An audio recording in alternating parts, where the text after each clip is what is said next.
قصيدة مهداة إلى فريق النصر وإلى قائد النصر كحيلان من الشاعر سعد سالم القرني.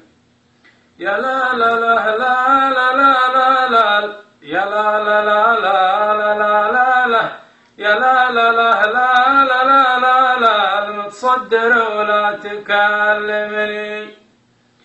الفوز للناصر بإذن الله بكاس سلمان وعبد الله، لكن قلوب بس ما شاء الله متصدر ولا تكلمني.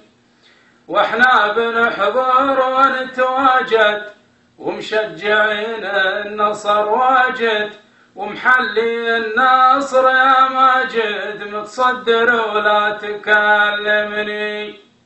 بنرفع الصوت والنادي وحضورنا يدعم النادي، غصبا على كل حسادي متصدر ولا تكلمني.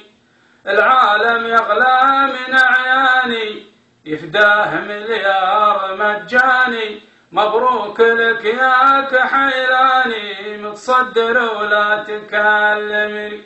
يا لا لا لا لا لا لا لا يا لا لا لا لا لا لا لا يا لا لا لا لا لا لا لا المتصدر ولا تكلمني. السلام عليكم.